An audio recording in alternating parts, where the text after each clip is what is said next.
You already know this state. Even if you have never given it a name, you are present in the room. Your body answers when spoken to. Your voice still performs the appropriate rituals of agreement, politeness, concern, and yet something essential has withdrawn. Not in drama, not in protest. It has simply stepped back, as a tide does when the moon shifts its allegiance. Others sense it before you do. They feel the absence without being able to accuse you of leaving. You are still here, and you are gone. This is not apathy. Apathy is loud in its dullness. This is quieter, more precise. It is the moment the psyche stops extending itself outward in the old way. The moment the inner figure who once leaned forward toward the world straightens his spine and says nothing. I have seen this moment countless times in analysis. Though it rarely announces itself as such, it arrives disguised as fatigue, as emotional numbness, as the inability to be moved by things that once commanded great inner motion. But beneath these surface symptoms lies something far more consequential: the withdrawal of libido from outer objects. In the language of psychology, libido is not merely sexual energy, it is psychic energy itself, the current that flows toward people, ideals, ambition, futures. When that current recedes, the world begins to feel strangely two-dimensional, not hostile, not tragic, simply irrelevant. This is why those in this phase often confuse it with depression. But depression presses down, this state pulls inward. Depression says, I am nothing. This state says, this is nothing, thus look. And that difference matters. When the psyche enters what you have called the unreachable phase, it is not collapsing, it is reorganizing. The mistake of the modern mind is to assume that any withdrawal from social or emotional participation is pathological. We live in a time that worships visibility, expression, responsiveness. To be reachable is considered synonymous with being healthy. Yet, the psyche does not obey the moral expectations of society, it obeys necessity, and sometimes necessity demands silence. In ancient symbolic language, this is the moment the hero disappears into the forest without explanation, not to be admired, not to be chased, simply because the road ahead cannot be walked with witnesses. In dreams, this phase often appears as abandoned houses, empty trains, or vast landscapes devoid of human figures. The dreamer is there, observing, intact, but no one is reaching them, and they are not reaching back. Patients often report such dreams with mild confusion, even boredom, unaware that the psyche is speaking with remarkable clarity. You see, when the soul has been overextended, when it has given too much of itself to adaptation, to roles, to expectations, it does not scream for relief. It retreats, it becomes unavailable. This unavailability is not a defense in the conscious sense. It is not chosen. It happens the way sleep happens after exhaustion. The ego may still insist on functioning, but the deeper layers have already closed the gates. This is why explanations fail in this phase. You cannot tell someone why you feel distant, because the reason does not belong to the realm of cause and effect. It belongs to the realm of compensation. The psyche is balancing something that was lived one-sidedly for too long. Perhaps you were too agreeable, too visible, too emotionally accessible. Perhaps your identity became fused with being needed, understood, approved of. The unconscious does not argue against such patterns, it simply removes the energy that sustains them. And so people begin to say, "You've changed." They say it with curiosity, sometimes with accusation. They search your face for the familiar reflex, the immediate emotional return they once received. But it does not arrive, not because you are withholding it, but because it is no longer there to give. This is often when guilt arises. The ego attempts to restore the old equilibrium through effort. It tries to care again, to feel again, to respond correctly, but effort cannot summon libido. The psyche does not respond to commands. In mythology, this is the phase where the gods withdraw their favor. The crops fail not because the farmer is immoral, but because a deeper cycle has turned. Modern individuals experience this as a kind of invisible exile. You are not banished from society. You simply no longer belong to its emotional economy. And yet, this exile is inward. You carry it with you into conversations, into relationships, into moments that once felt alive. What is most frightening for many is not the emptiness itself, but the calm that accompanies it. There is relief in no longer striving to be emotionally present. There is a strange dignity in no longer needing to explain yourself. This is why the unreachable phase is so often misinterpreted by others as arrogance, coldness, or superiority, but in truth, it is closer to neutrality. The psyche has stepped out of the bargaining process. From an archetypal perspective, this is the activation of the hermit, not the wise old man as teacher, but as withdrawal, as containment, the figure who turns away from the marketplace not because he despises it, but because his hearing has shifted toward another register. In alchemical texts, this corresponds to the nigredo, not merely darkness, but the dissolution of former structures, the blackening, the stage where forms lose their definition so that something new may eventually emerge. Yet, and this is crucial, this phase is not yet about emergence. That is why forcing meaning onto it feels false. The psyche is not ready to declare what comes next. It is only certain of what must end. Emotional accessibility, as it was previously lived, has exhausted its usefulness. The persona, the mask that allowed you to be legible, likable, reachable has thinned, and through the cracks, something wordless looks back at you. Often, people in this phase report a peculiar experience. They are no longer hurt by things that once wounded them deeply. Insults fall flat. Rejections pass without sting. Even losses feel oddly distant. This can be alarming. One may ask, have I become numb? Have I lost my humanity? But numbness is a defense against pain. This is not numbness. This is detachment. And detachment is not the absence of feeling, but the redistribution of feeling inward. The psyche has decided that its energy will no longer be spent proving, pleasing, or explaining. It is conserving itself for an encounter that has not yet been named. In analysis, I have seen this phase precede profound transformations, but I have also seen it resisted, pathologized, medicated away. When that happens, the psyche often returns later with greater force, demanding the withdrawal that was postponed. You cannot rush this.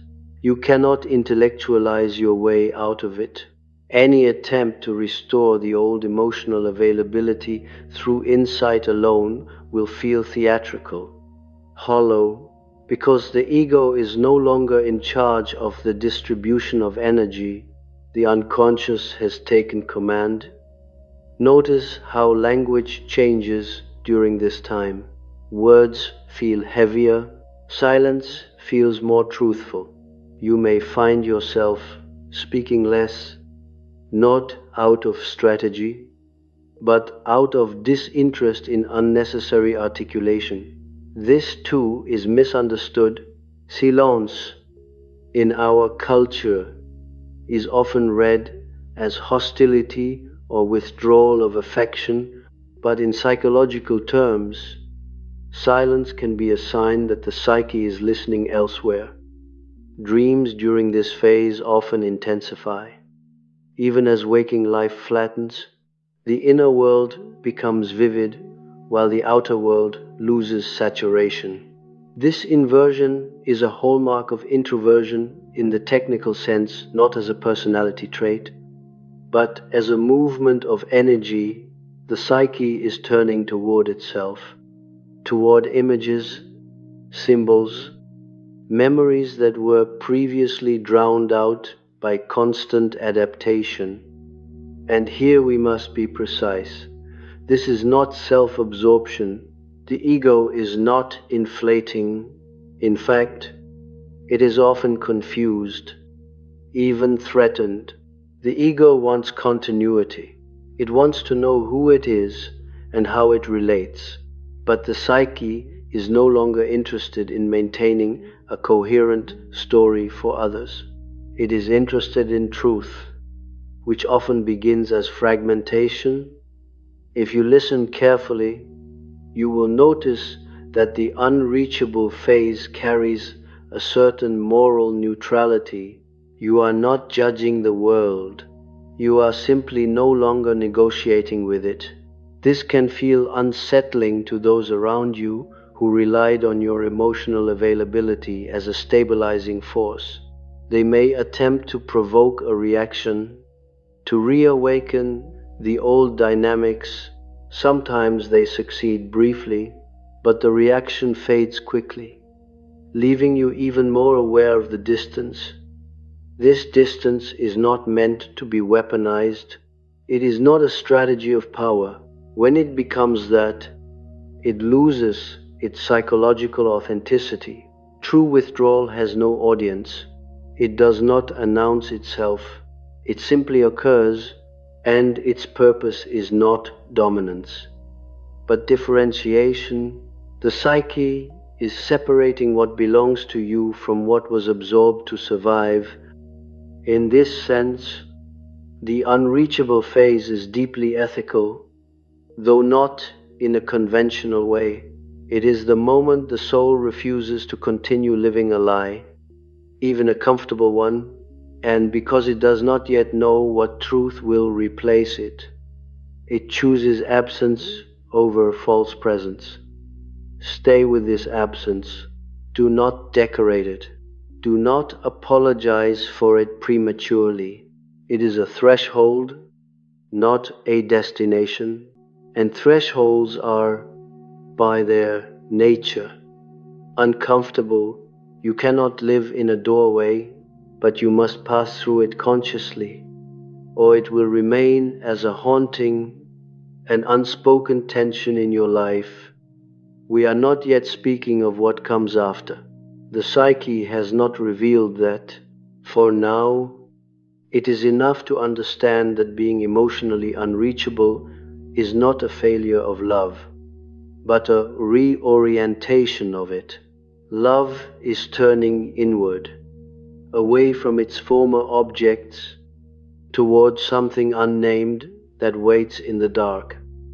And the dark, contrary to modern fear, is not where meaning dies. It is where it gestates. If you remain long enough in this unreachable state, something subtle begins to occur.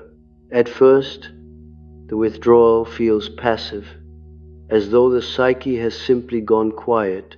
But gradually you notice that it is not empty at all. It is selective. Certain voices, once loud, no longer reach you. Certain expectations fall away without resistance. And in that silence, other presences begin to make themselves known, not as clear thoughts, but as moods, images, bodily sensations that seem to arise without invitation. This is where many become frightened and attempt to return to the familiar world of emotional exchange.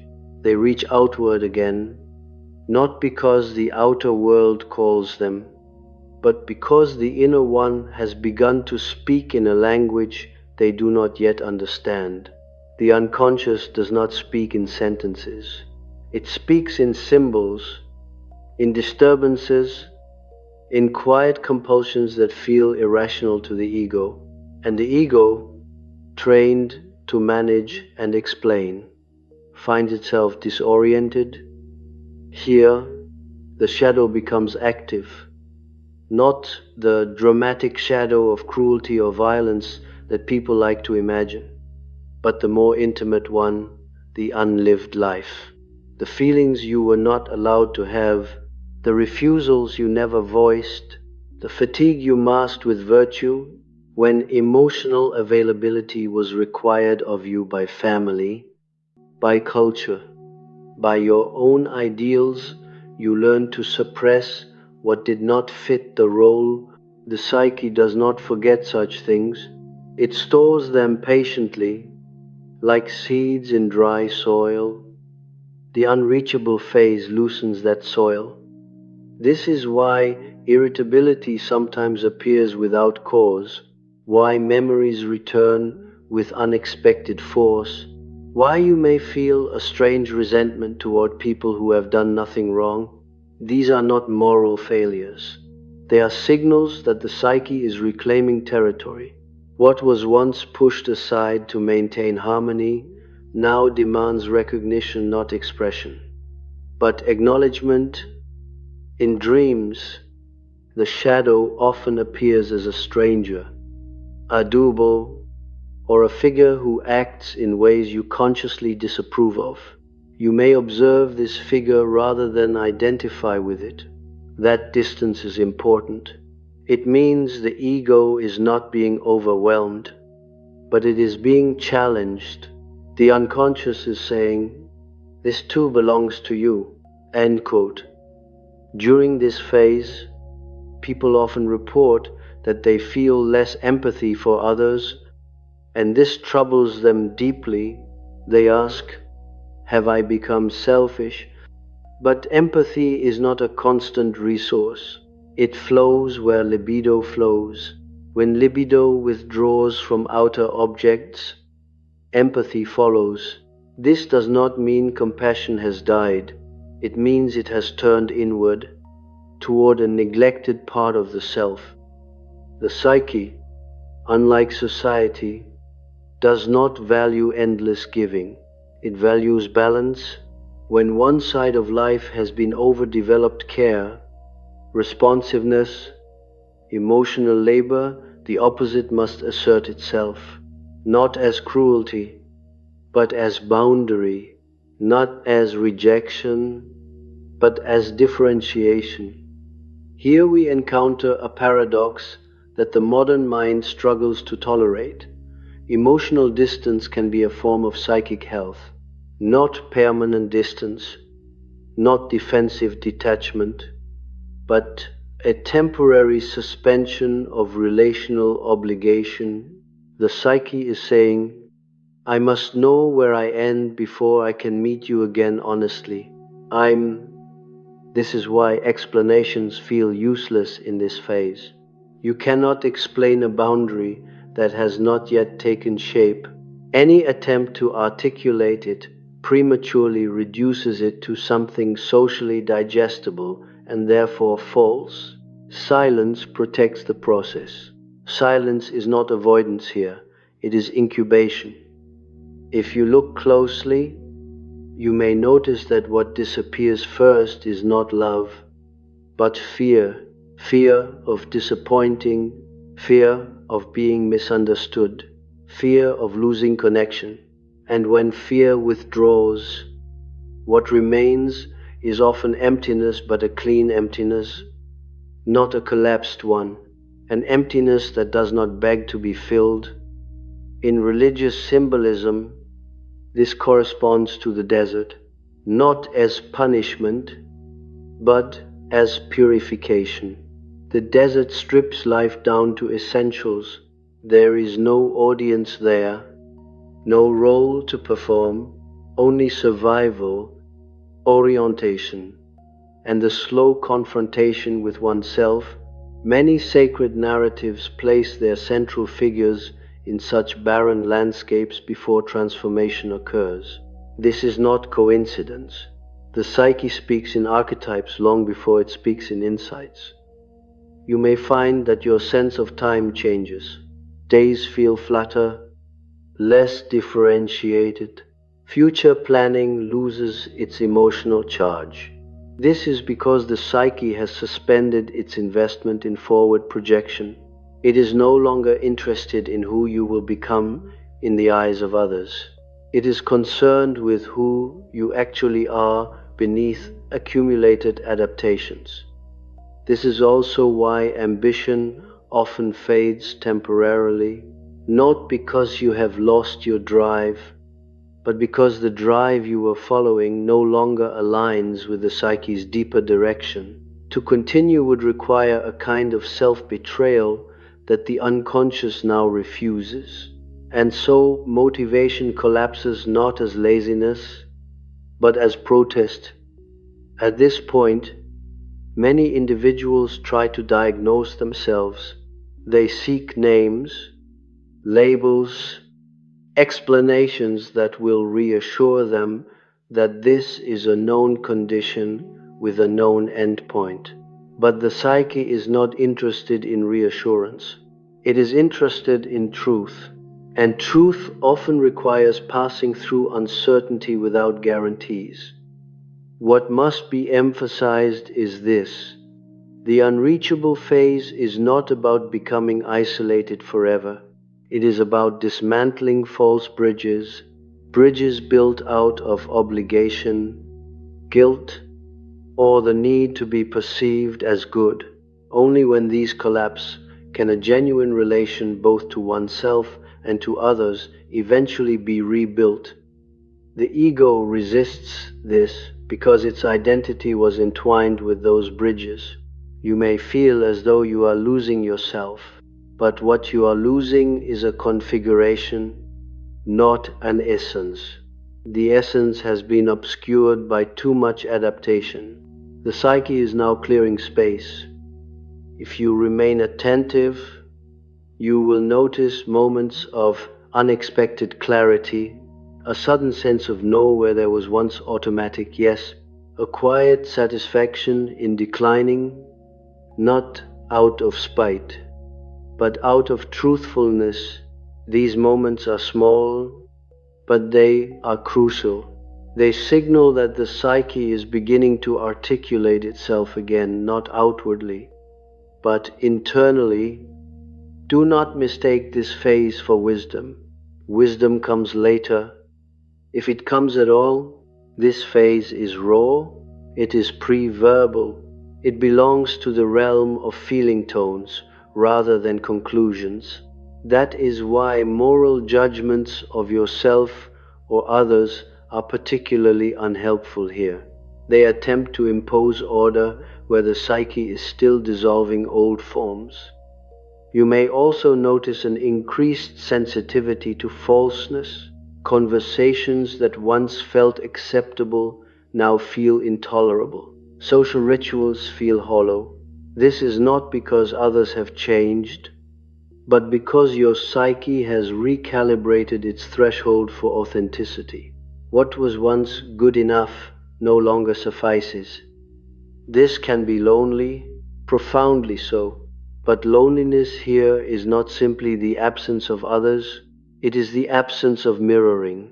You are no longer reflected back to yourself in familiar ways. This is destabilizing. but necessary. Individuation cannot occur in a hall of mirrors. If you endure this without rushing to resolve it, something remarkable begins to happen. The silence starts to feel inhabited, not crowded, but alive. Images arise, questions form without answers. A sense of direction begins to stir, not toward a goal, but toward alignment. We are still not at emergence. That would be premature. The psyche does not move in straight lines. It circles, tests, retreats again, but something has shifted irreversibly. You can no longer return fully to the old emotional economy. The gates have closed behind you, quietly, without ceremony. And this is as it must be, because what is forming now cannot coexist with the structures that required your constant emotional availability. Something more bounded, more exacting, more truthful is taking shape, but it is still fragile.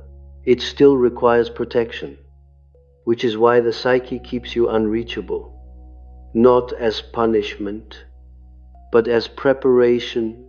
As the unreachable phase deepens, a peculiar reversal takes place. At first, you believed you had withdrawn from the world, but slowly, you begin to realize that something else has occurred. The world has withdrawn its claim on you. The emotional gravity that once pulled you into patterns, into reactions, into explanations, has weakened. You are no longer compelled to answer every signal. The psyche has recalibrated what deserves response. This is a dangerous moment, not because it is destructive, but because it is tempting. Many mistake this detachment for enlightenment. They begin to enjoy the sense of invulnerability that comes from not being touched. But invulnerability is not the goal of this phase. If the psyche hardens here, it risks becoming defensive rather than differentiated. True individuation does not produce walls, it produces edges. What emerges now is discernment. Discernment is not judgment. Judgment is reactive. Discernment is quiet. You no longer ask, is this good or bad? You ask, is this mine? And many things you once carried with great emotional seriousness fail this test. You see, perhaps for the first time, how much of your previous emotional life was shaped by introjected values, beliefs, and expectations absorbed unconsciously from parents, culture, lovers, ideals.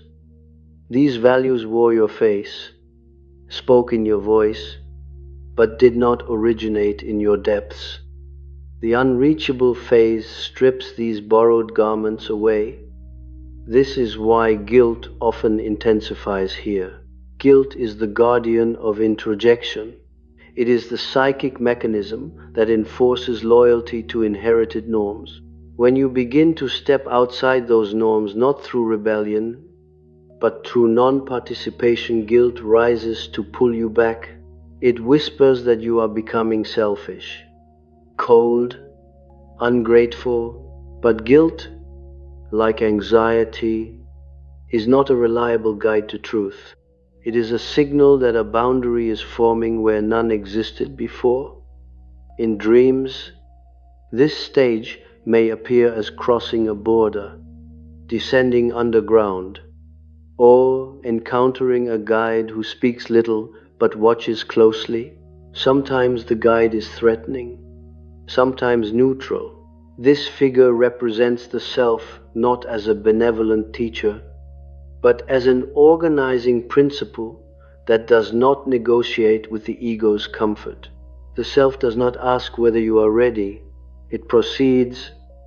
You may notice now that your emotional withdrawal is no longer evenly distributed. Certain people still reach you, certain moments still move you, But these are no longer predictable. They arise unexpectedly, often in situations that do not align with your former identity. This randomness can feel unsettling. The ego prefers consistency, but the psyche is not interested in being consistent. It is interested in being whole. At this point, something important becomes clear. Emotional unreachability is not the absence of feeling, but the refusal to feel on demand. The old pattern required you to be available according to external timing. Now, feeling obeys an inner rhythm. This is why attempts to fix this phase through increased social activity or emotional expression feel hollow. They violate the new rhythm. Here, the anima or animus, depending on your psychic structure, begins to shift its role. Previously, this inner figure may have been projected outward, animating relationships with intensity, longing, or idealization. As projection withdraws, the inner figure returns. This often produces a sense of inner dialogue, or an increased vividness of fantasy and imagination. The psyche is reclaiming what it once sought outside. This can be intoxicating or disturbing. You may feel more inwardly alive even as your outer life dulls. This contrast confuses many. They fear that something is wrong because their inner richness is no longer mirrored externally. But mirroring is not nourishment. It is confirmation, and confirmation, while comforting, is not essential for growth. The unreachable phase asks you to tolerate being unconfirmed. This is one of the most difficult psychological tasks, to exist without constant feedback, to let your inner reality stand without applause, agreement, or reassurance. In traditional societies, rituals and initiations held individuals through such transitions. In modern life, these structures are absent, and so the psyche must improvise, often through isolation. If you listen carefully, you may detect a new ethical center forming, not morality as rule following, but morality as fidelity to inner truth. You begin to sense when a yes would be a violation, and when a no would be an act of integrity. These sensations are subtle. They do not shout. They feel more like a tightening or loosening in the body, a quiet alignment or resistance. This is why the body becomes an important messenger in this phase. Fatigue, tension, restlessness, all may increase. If you ignore these signals, the psyche no longer tolerates dissonance between inner and outer life as easily as before. Symptoms arise not as punishment, but as correction. It is also here that grief may surface, not dramatic grief, but a low, steady mourning for the self you were. You may miss your former emotional openness, your capacity to connect effortlessly, your sense of belonging. Do not dismiss this grief. It honors what was real, even if it was incomplete. But do not let nostalgia seduce you into regression. The psyche does not move backward. What has been outgrown cannot be re-inhabited without cost. You may also notice a growing intolerance for manipulation, both from others and from yourself. Emotional manipulation relies on predictability. Once you are no longer reliably reachable, such tactics lose their power. This can provoke anxiety or anger in those who benefited from your accessibility. They may attempt to provoke guilt, urgency, or fear. Observe this without moralizing. It reveals dynamics that were always present but previously obscured by your participation. At this stage, Solitude becomes something different. It is no longer merely the absence of company. It becomes a container, a psychological vessel in which unconscious material can surface without interruption. This is why constant distraction, noise, stimulation, endless communication can feel intolerable. It fragments the inner process. But solitude must not become isolation. Isolation is defensive, solitude is receptive. The difference lies in attitude. Are you hiding from encounter, or are you preparing for a different kind of encounter? The psyche will make this distinction clear over time. One of the great temptations here is to adopt a spiritual or philosophical explanation prematurely, to declare oneself detached, awakened, beyond emotional needs. Such declarations often serve the ego's desire to regain control, but the psyche is not interested in declarations. It is interested in lived truth, and lived truth is often wordless for long periods. If you remain patient, something begins to coalesce beneath the surface. Not an answer, but a stance, a way of standing in the world that feels less reactive, less porous, more exact. You are no longer absorbing everything. You are choosing, though not yet consciously. This choice is not strategic. It is organic. It arises from the psyche's growing clarity about what drains it and what nourishes it. Nourishment may come from unexpected sources, now art, nature, silence, solitary work, symbolic thought. These are not escapes. They are dialogues with the unconscious. And yet, we must be careful not to romanticize this phase. It is not comfortable. It demands endurance without reward. There are no clear milestones, no reassurance that you are doing it right. This uncertainty is essential. If the path were clear, the ego would rush ahead and colonize it. The psyche moves at a different pace. You are being reoriented not toward withdrawal forever, but toward relationship on new terms, terms that have not yet been written, and until they are, the psyche keeps you unreachable, not to protect you from others, but to protect what is forming from being prematurely exposed. Something is gathering shape in the dark, not yet an identity, not yet a vocation, not yet a philosophy, more like a center of gravity, a place from which future movement will originate. We are approaching the threshold where withdrawal begins to transform into articulation. But that articulation is still fragile. It must emerge slowly, without force, so we do not rush. We stay with the silence a little longer. There comes a moment, often unannounced, when the unreachable phase begins to loosen. Not because you decide it should, but because the psyche has completed a certain internal rearrangement. You notice it first, not in thought, but in posture. You stand differently in the world, less inclined to lean forward, less inclined to retreat. You are upright now, though perhaps still quiet. What returns is not the old emotional availability.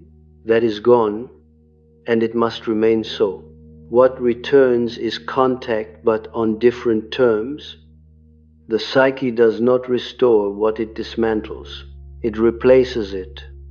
You may find that you can now be present with others without losing yourself. This is the critical difference. Before, presence required permeability. You absorbed moods, needs, expectations, as though they were your responsibility. Now, presence is bounded. You are with, not merged. You listen, but you are not invaded. You care, but you do not disappear in the act of caring. This is individuation made visible. It does not look dramatic. It does not announce itself. Others may not even notice it at first, except as a subtle shift in gravity. Conversations feel slower, more deliberate. You speak when something is true, not merely appropriate. Silence no longer feels like a gap that must be filled. It feels like part of the exchange. Some relationships do not survive this shift, not because of conflict, but because they were built entirely on your former accessibility. When that currency disappears, there is nothing left to trade. This loss can feel painful, even unjust, but it is also clarifying. What remains are connections that do not require you to be smaller, faster, or endlessly responsive. At this stage, the shadow integrates quietly, not as a burst of power or rebellion, but as solidity. You are less shocked by your own limits, less ashamed of your refusals. You no longer need to justify them extensively. They stand on their own weight. Dreams often change tone here. The landscapes become less barren. Figures reappear, but they are fewer, more distinct. You may encounter symbols of home, work, or craft, not success, but usefulness. The psyche is beginning to imagine a life that is livable, not merely impressive or acceptable. This is where many expect a revelation, a calling, a grand insight, but the psyche is rarely theatrical at this point. What emerges instead is orientation. You know where you stand, even if you do not yet know where you are going, and this is sufficient. You are no longer emotionally unreachable because you are withdrawn. You are unreachable because you are centered. This distinction matters deeply.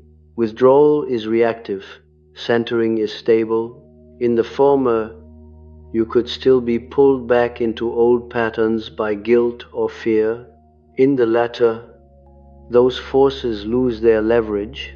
They may still appear, but they no longer decide. What has changed most profoundly is your relationship to obligation. Obligation once functioned as a substitute for meaning. You did things because you should, because you were needed, because not doing them felt dangerous. Now, obligation is weighed against inner truth. Some obligations remain, others fall away, and this discernment no longer feels cruel. Here, the ethical dimension of individuation becomes clear. You are not becoming less human, you are becoming less false and falseness, even when socially rewarded, exacts a heavy psychic toll. You may notice that your energy returns, but it is not scattered. It moves in narrower channels, fewer interests, fewer commitments, but greater depth. This concentration can appear austere to those accustomed to your former openness, but it is not impoverishment, it is refinement. At this stage, you can tolerate intimacy again, but not fusion. Love now does not demand self-erasure. It does not ask you to abandon your center to prove devotion. If such demands appear, you recognize them immediately, not with anger, but with clarity. This clarity is not intellectual. It is embodied. You feel it as alignment. When something fits, your whole system agrees. When it does not, resistance arises without drama. You no longer need to persuade yourself. The anima or animus having returned from projection, now serves as mediator rather than seducer.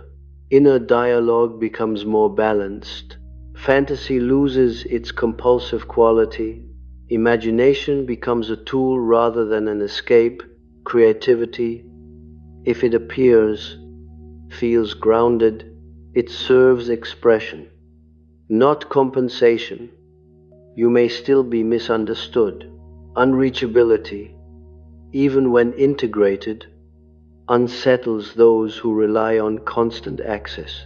But misunderstanding no longer destabilizes you. It registers, then passes. Your sense of self is no longer negotiated externally. This is why the unreachable phase, when completed, does not make you isolated, it makes you selective. And selectivity is not exclusion, it is respect for psychic economy.